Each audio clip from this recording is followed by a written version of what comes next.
You're listening to The Real Short Box, a comic book podcast made for geeks by geeks.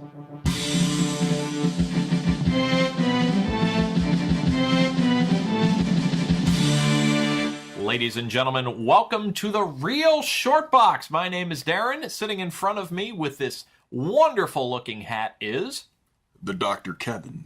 And sitting off to my right here, wearing a nice shirt that's one of my favorite Star Wars figures, the AT-AT, is Laird Donald. Laird Donald. Oh, wow. The third, right? Yes, the third. I'm an Irish lord. Yes. No, Scottish lord, actually. Scottish lord. He's basically just trying to be more and more Westerosi woke than the rest of us here. Yes. Oh, my Very goodness. much so. Oh, my goodness. And sir, and it looks like you're drinking some kind of Scottish drink mixed with Coca-Cola. I'm drinking some fine bourbon whiskey with a Coke Life.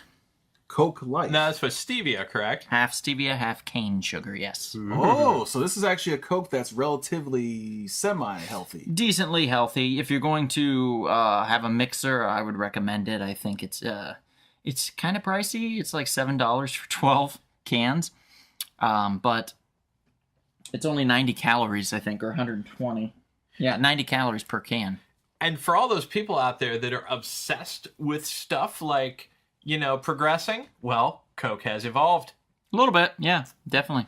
Guys, I just got done watching a pilot today, an advanced screening of a pilot of a show based on a popular 80s horror film, which I will not reveal. I will, however, reveal it was terrible. If you were told by your doctor, let me just ask you this, and you guys don't have heart problems, do you? Major heart problems. No, right? I certainly hope not. So, wouldn't common sense probably dictate to you that if you had figured out via the mail, by the way, doctor didn't call you, didn't bring you in to talk to you, but via the mail sent you a letter saying that you have a condition which basically says your heart could basically shut down at any point, would the first thing you then do after that is go get your heart rate up and just run away and just run miles for no reason just to be by yourself? No. No, I'd probably walk very slowly. I might even just sit. I wouldn't want to, get my heart all upset, But update the tech too, guys. This is not the 80s anymore. Okay, arcades are never coming back. At least not majorly. Let's just be honest. But there's Dave and Buster's. They're nostalgia, but no, I'm talking about like playing Space Invaders and Galaga and things like that. Like that's done. I mean, they have those in some bars, but those are not all that exciting. That's sad. And for real, studios, stop ruining our favorite movies with vampires who have a no-kill rule. Vampires don't have no-kill rules, guys. This is not Bruce Wayne, okay? Mr. Homolka, stop eating my sesame cake. Please. Congo. Anyway. Congo. It's Congo reference. Yes, Did you know that? 1995. Yeah, Bruce Campbell. Going to a Vega. First death in that movie, I believe, Bruce Campbell. Oh, It really was. that's so sad. Oh, yeah. Going to Mombasa. Those mid-90s movies had these weird deaths at the beginning. Yeah, Ernie Hudson was in that one.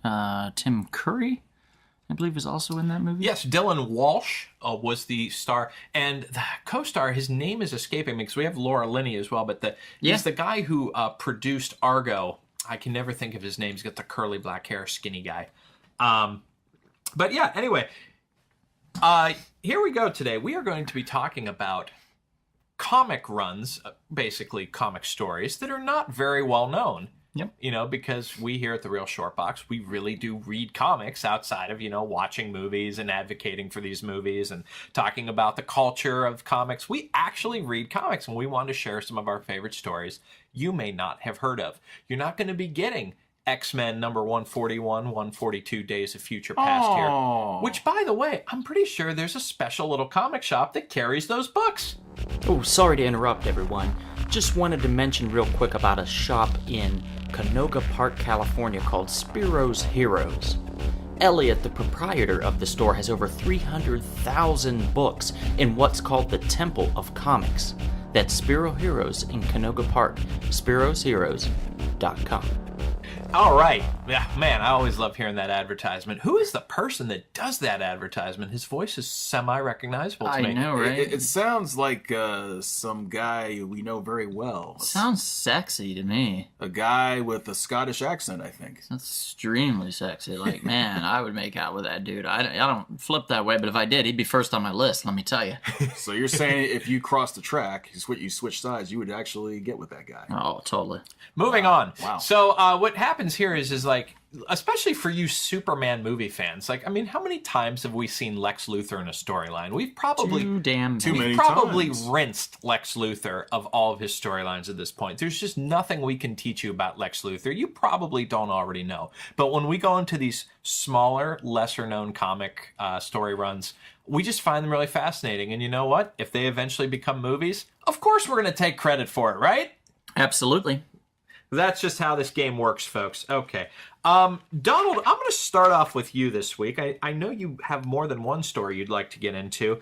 Tell us about a great comic run here that maybe our audience may not be familiar with. I want to say probably 99% of the people listening will not know of the story, and about 50% of the people listening will not know the company that the story came from. Published by a little Pennsylvania press company, Zenescope Entertainment. I've heard of Zenescope. Well, you're part of the percent that has. Oh. You're an You're encyclopedia. the other 50%. Oh. Yeah, congratulations. Yay, pat on the back. Hey, wait, I'm a part of 50%, just not your 50%. Oh. Yeah, he didn't. You know, that lady on the cover, she's very scantily dressed, shall we say. Yeah, that's Zenescope for you. They pushed the picked up where batteries. the 90s left off as far as like naughty looking women, you know what I'm saying? Like they have alternatives of the covers that they had for this series that I'm going to be discussing here. And some of them Oh my goodness, look at that. are rather naughty. Yeah, this is definitely not for kids. I typically make fun of people that get aroused by animated characters, but my gosh, I'm pretty close on this one. Right? Now, Look at that calm one, down, Darren. huh? Calm down. I said now. close. We're not quite there yet. Okay. All right. No. Okay, so this series is called Fly. And you're like, what? This isn't Alice in Wonderland or The Jungle Book or any of the other fantasy type stories that they have. It's not grim fairy tales. It's not any of that. How is this possible? Well, Zenescope, that's usually what they publish. They publish fairy tale type stuff. Things that's open, so to speak, open source that they can just grab and no one has a copyright to.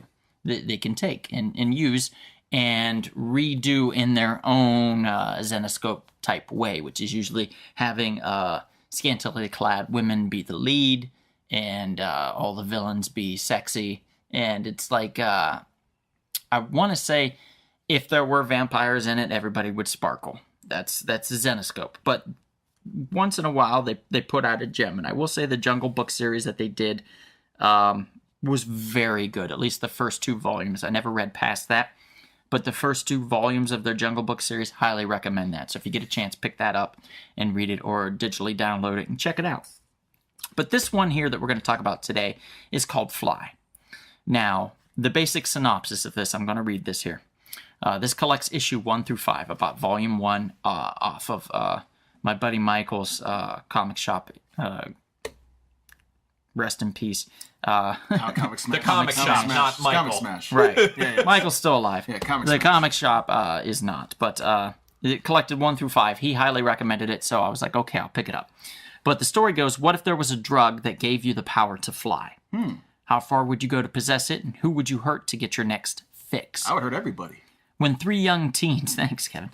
When 3 young teens are introduced to a designer drug that gives them the ability to fly, they will each learn the costs that come with soaring in the sky and the fall that comes with it. Don't miss the series that USA Today calls a powerful story of addiction and Newsarama calls amazing.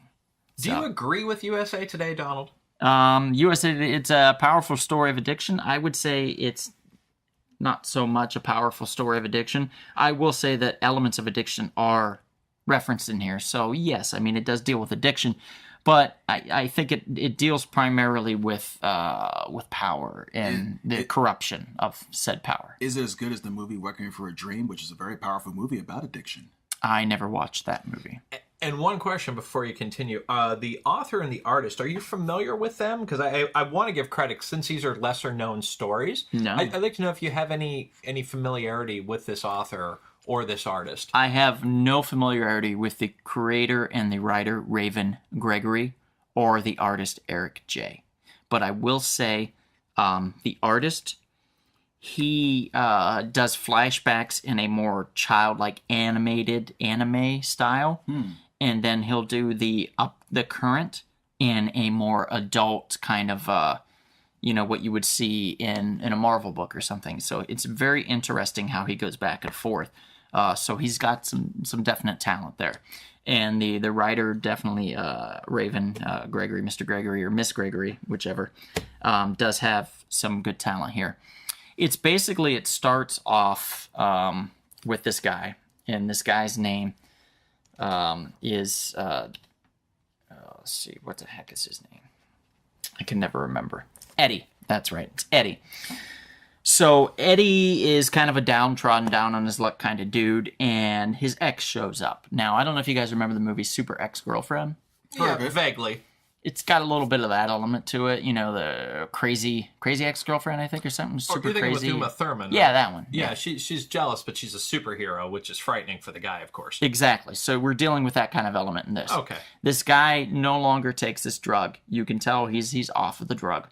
His ex-wife or current wife, however, is still very much addicted to this drug. So she throws him around, she finds him, she tosses him around a little bit through some glass and stuff, cuts him up real good, and is like, I need the fix, you need to hook me up with it, or else I'm going to cause even more pain.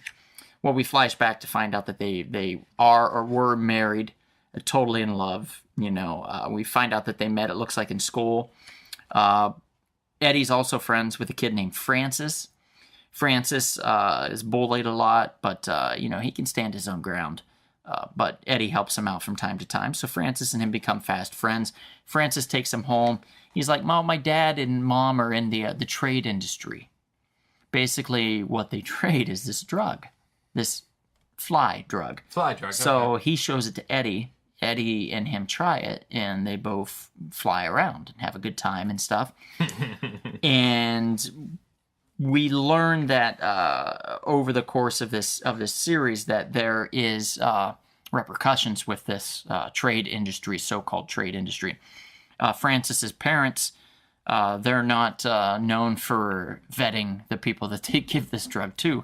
So one of them, his whole family basically gets annihilated because of this drug, and he takes it, and it gets to the point. They don't quite explain it, or I don't remember, but they get to the point where this guy basically doesn't need to shoot up anymore. It's basically a serum that comes in a needle that you have to inject into your arm. Okay. So this guy shows up and he decimates this wharf where the guys trading ships and stuff are, and he comes after Francis's father and kills him after he kills Francis's sister and mother. And he comes after Francis eventually. And what we learn is that Francis's dad, because of the drug, has ruined a lot of lives. And this is just one of those lives where his family had been decimated, and that's why he came after Francis's parents. So what we then learn is that all along, it becomes then a showdown between this bad guy and then Eddie and Francis and Eddie's new girlfriend. And what we learn is that Francis, at one point, learned about the drug. They didn't actually trade in it. They manufactured it. His dad was a manufacturer. Huh. So Francis becomes a big manufacturer of this drug through the years. Mm-hmm. And he uses Eddie to test a new drug because Eddie has to then go after his crazy ex to protect his new girlfriend that he's been dating that his ex is going to go after. So in order to protect her, he takes the drug, and then he matches wits with his ex, and he basically then injects her with this drug, and it's supposed to remove her powers. It does, but it also kills her. Oh. So we have the point where Eddie then realizes that maybe Francis isn't who he says he is. We realize that Eddie might have been a scapegoat for a lot of things. We know that his current girlfriend is kind of on the run or hiding. We don't know what's happening to her. We don't know technically what Francis is going to do next. So there's a lot of key elements to this story that come into place that are picked up then in Volume 2. But Volume 1 just kind of gets you kind of hit the ground running, and it runs you through this very simple kind of story of addiction and manufacturing and flight and powers and things like that. So it's very cool. That's quite an interesting abstract, actually, right there. Kevin, would you like to share a story with us that maybe everyone doesn't quite know about? And since you're the pontificator, this is your moment to pontificate. Well, not going to be much pontificating on this one, but I'll do my best to pontificate on this issue. Your talent is going to be showcased right now. Oh, you're too kind, sir. Your pontification talent, Okay. which we call bullcrap. Don't Bull fuck crap. it up, Kevin. Oh, Bull crap. Well, the 3 issues, or really I would say 2 1/4 issues of this little storyline, is Amazing Spider-Man 345 through 347. And that is one of the lesser known stories involving Venom and Spider-Man. But it does have a little inkling of Carnage before there was Carnage. And basically, at the end of 345, after Spider-Man has had his battle with Cardiac, they go to the prison where Eddie Brock and Cletus Cassidy are imprisoned. And the symbiote comes to rescue Eddie. And of course leaves a little drop, and of course we know later on what that drop will symbolize. But you know that Venom's on the loose again. So in issue 346, Venom kills a guy named Sly Fenster, who worked at his old job at the Daily Globe. And he decides to seek out Peter Parker. Peter Parker goes to a cafe to get something to eat, and of course Eddie happens to be there.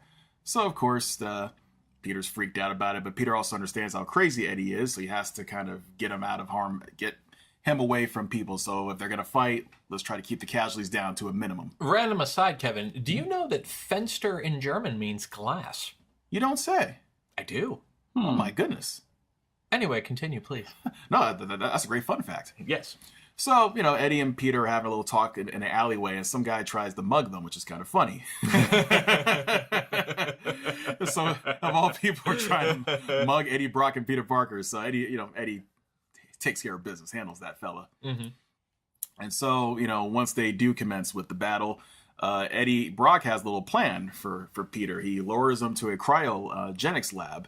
They duke it out there, and Peter, in this case, was kind of outwitted by Eddie, and he gets frozen.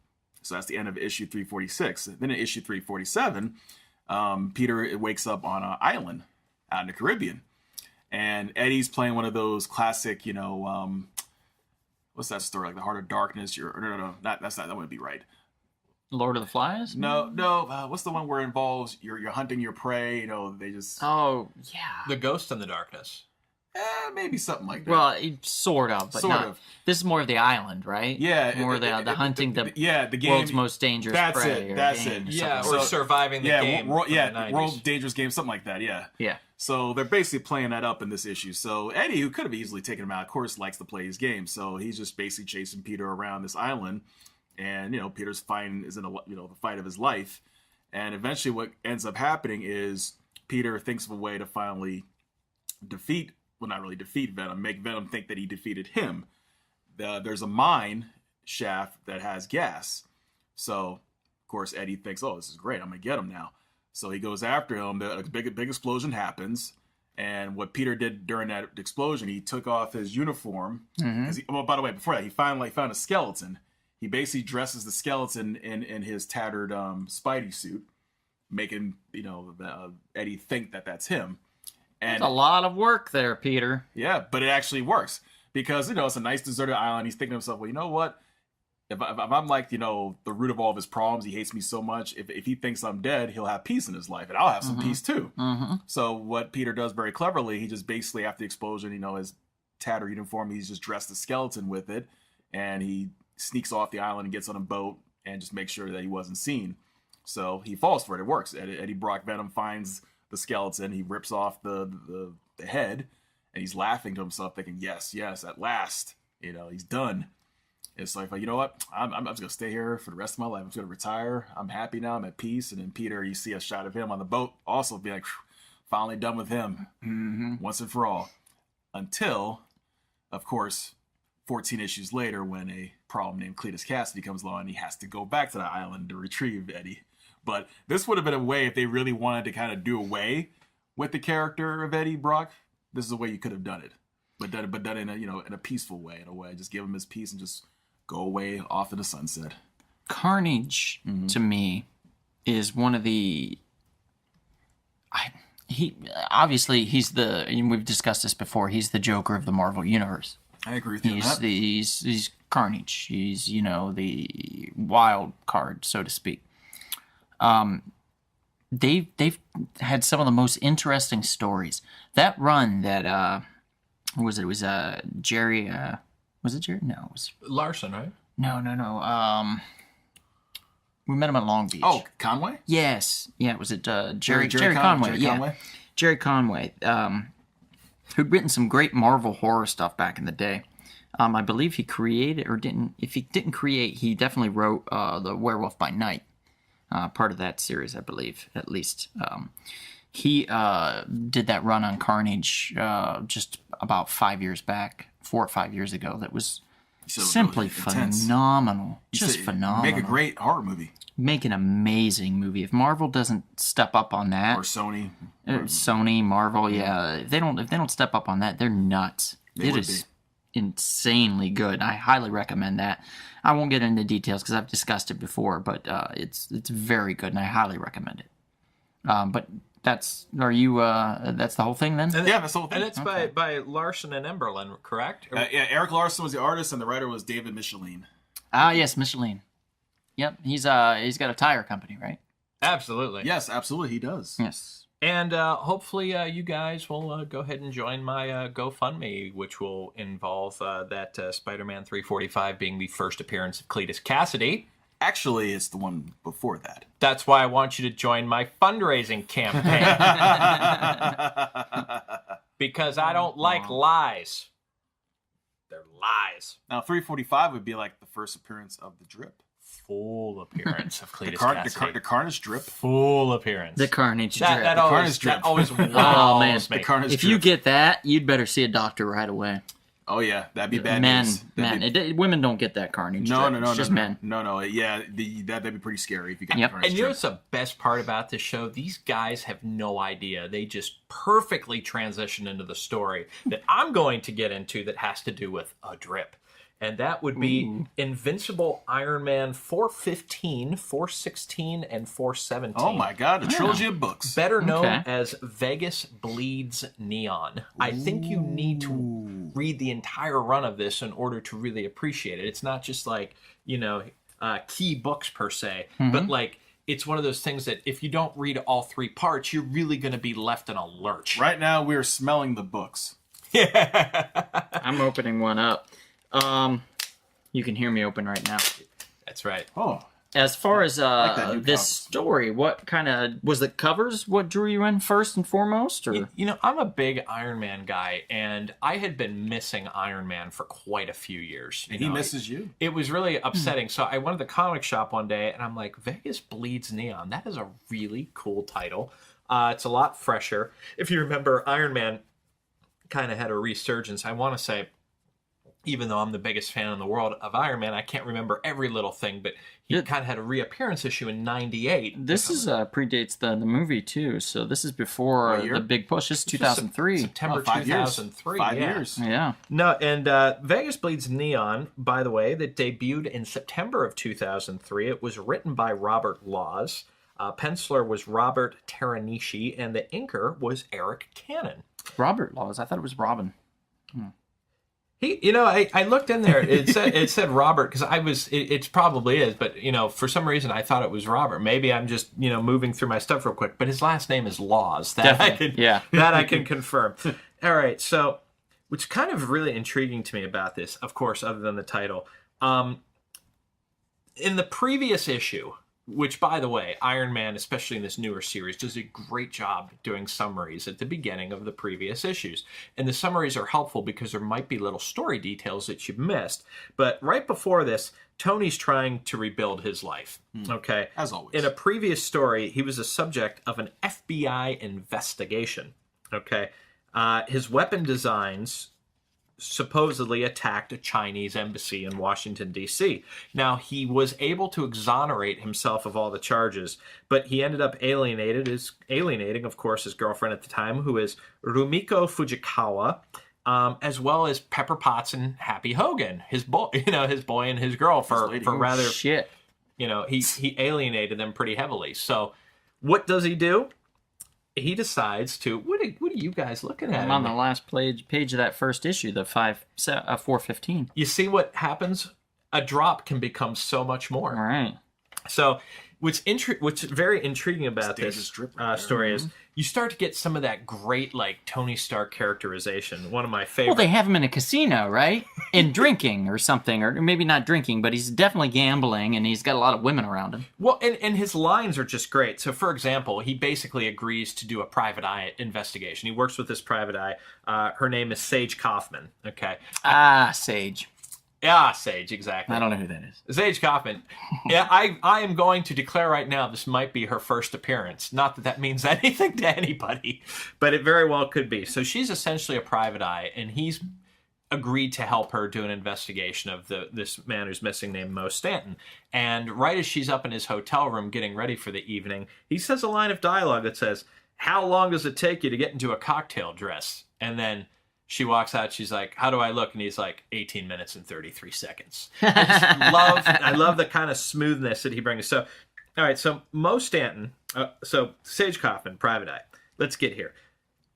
He finds a pseudo-scientific document from Mo Stanton to Howard Hughes. Now, this has been established in previous issues, but Tony Stark is a huge fan of Howard Hughes, right? Mm-hmm.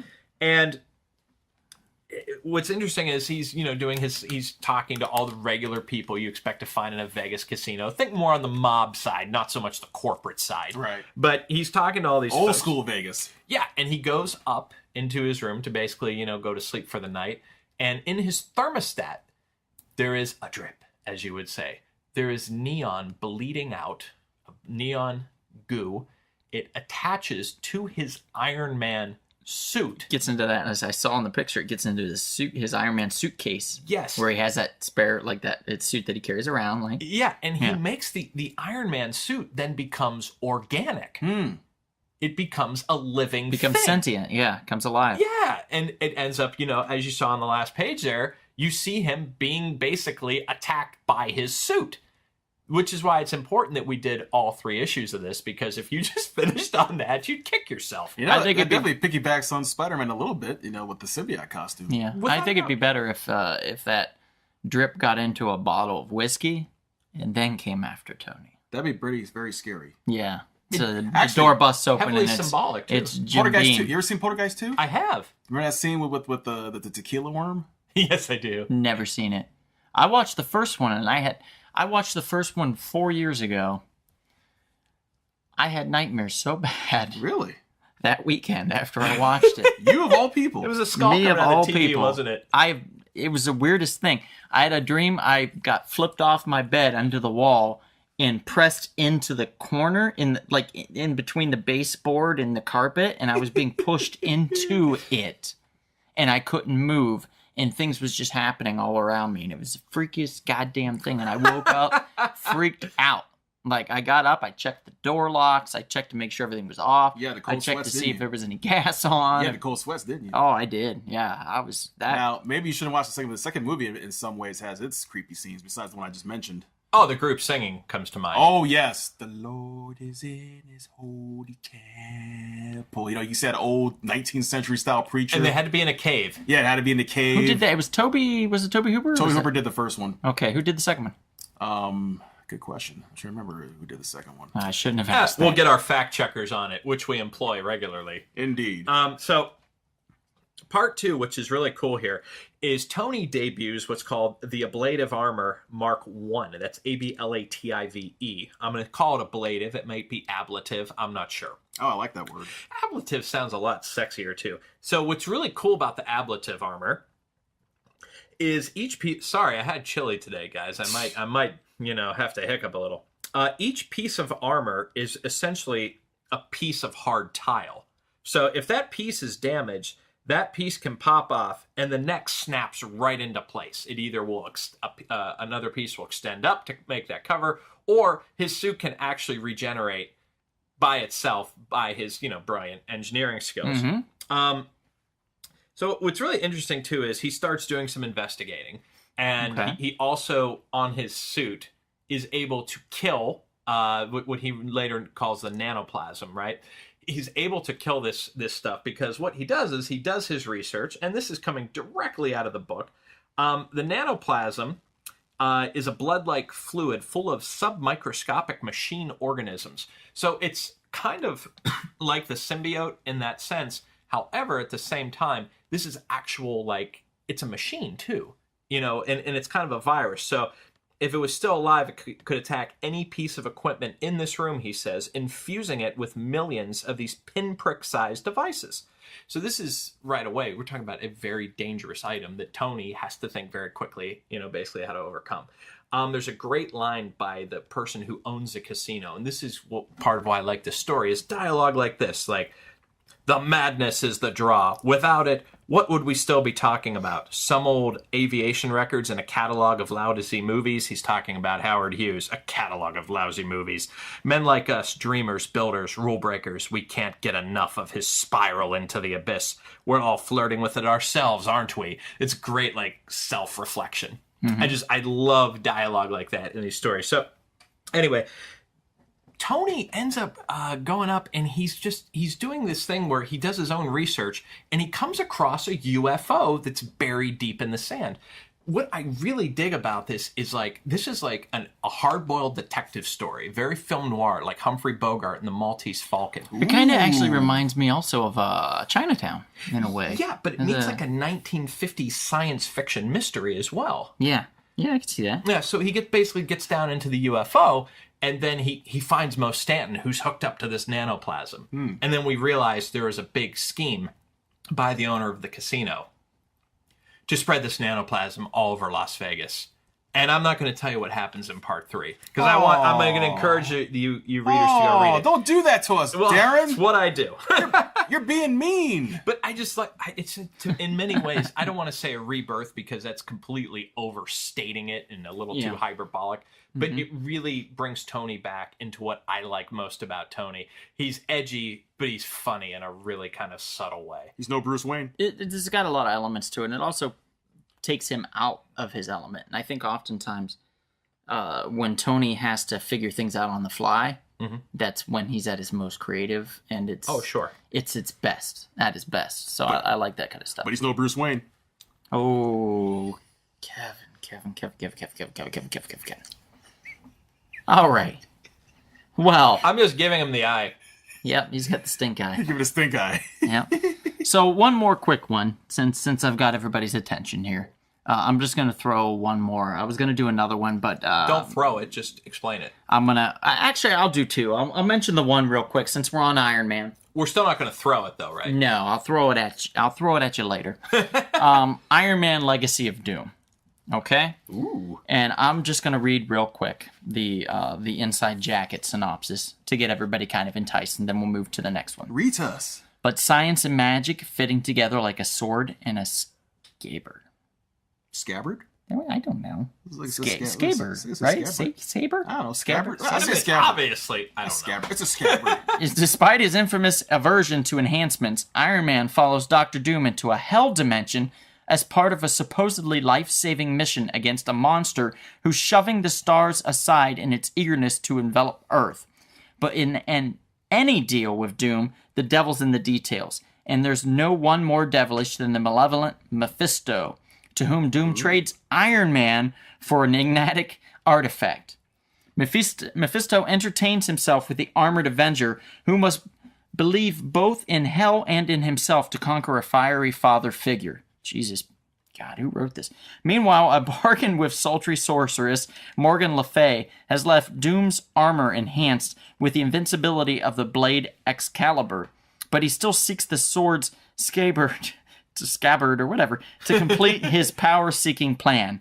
His armor mystically upgraded to match Doom's, can the science-centered Stark put enough faith and magic to guard the fate of the world and win or lose? Why is the epic battle later wiped from his brilliant mind. Man, that was a mouthful right It there. certainly was. So you know that Morgan Le Fay's in here, right? So can you guess who else is in here?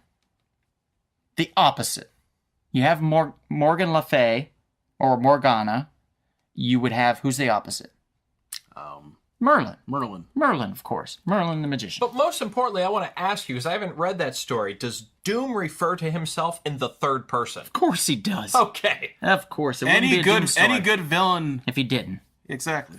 One more quick one. Now this one I just read over the weekend. I was at Spiro's Heroes, Oh, yes. and my buddy JR, Yes, JR, Brother JR, he yes. works back in the independent section there. Yes. They The have archives. they have probably about, I would say, 100,000 independent books. Oh, you're talking about the Iron Muslim. No, I'm not talking about the Iron Muslim. But did you pick that up, by the way? No, I No? couldn't take it. Oh, okay. I couldn't. I felt not compelled enough. You should There, have been there was a book compelled. called The Iron Muslim back there That looked awesome. that was interesting. But JR recommended I read this story that he was taking home. He's read it 1,000 times. He said no matter how many copies he has, if he sees a copy, he picks it up. So I thought, well, it's got to be a good story. It's called Predator Strange Roux, R-O-U-X. I'm really good with these pronunciations tonight, guys. It's a one-shot comic that was first published. It was published in Dark Horse in 1996. It's written by Brian McDonald and illustrated by Mitch Bird. It was also inked by Jason Rodriguez, or traced by Jason Rodriguez. However you want to say that, if you want to go that route. Rodriguez. That's how you say it. Oh, so we have So- Mencia amongst us. The publisher's summary is there's a legend down in the bayou of the Gollywomp, a man turned into a monster. Well, legends aren't always fiction, and monsters aren't always horrible, but something's got to account for the bodies being pulled out of that swamp. So basically what happens is there's these hunters. They're down in the bayou, and they start finding all these minks traps, and they see the skins floating, but they can't find the minks. So what's going on is a predator's in the bayou, and it's getting the minks out of the traps, and it's cutting the skin off, and it's throwing the skin away, and it's eating the flesh. It's also eating anybody, trapper that comes in there. It's skinning them and eating their body. So 3 or 4 of these hunters come into the bayou, and one of them thinks it's the Gollywomp, and he tells the story of this guy that gets intertwined with this voodoo priestess. Basically, he wants this woman, but she's after another man, so he finds a way to get rid of the other man by using voodoo from this voodoo priestess. So then she will want him. The problem is that he decides he's going to give his soul. So, or in a way, in he's giving her money, like a bunch of money, but he doesn't have the money. So she comes to collect. He's like, I don't have the money, voodoo priestess. What are you going to do? So she does a ritual to start to turn him into a toad, into a frog. So he tries to, he starts to turn, but he goes after her and kills her to try to revert back into a human. But what it does is it just stops it. So basically he becomes half toad or half frog, half human. So these hunters think that this is this Gollywomp that's in the bayou trying to kill, all these people and these animals and stuff. So they go hunting for it. They come across a predator. So basically then they're hunted, one by one by the predator. But these old bayou boys, they're a little harder to kill than your average man. Right. So the story goes a little bit that anybody from the bayou, they'll eat anything. And if that gives you a hint of how this ends up, it's a pretty clever way to end a story about a predator hunting a man and then becoming vice versa. So it's a cool little one-shot story by Dark Horse from the 90s that I recommend. It's a quick read. It took me 7-8 minutes. You were there. It was fast. Yeah, no, and it's interesting. At some point, we're going to probably have to do a podcast about comic books that are based on movies, because the Predator has great comic book runs, but was not originally a comic book character. No, right. He was a movie first. And it was a great idea to put him into comic books because, Expand the story. right, you expand the story of the Predator, and even with the aliens too. Dark Horse was they were the first to Robocop. pick up on this. The independent company Dark Horse Comics, based out of Oregon, if I'm correct. Out of Oregon, yes. Yeah, they were the first to pick up on this idea and ran with it, and they've gotten some fantastic stories out of this. And you should check out our Dark Horse History Pod in the archives. Yes, Absolutely. Hey, that was great talking about some stories that maybe everyone's not quite familiar with. So, yeah, with all that, guys, I'm Darren. I'm Dr. Kevin. and I'm Laird Donald All right, and we will see you next time. Where at, guys? at the comic shop. Maybe you could say it together this time as opposed to, like, out I'll of go tune. at The comic. shop. This has been The Real Short Box. We'll see you at the comic shop. Thanks for listening.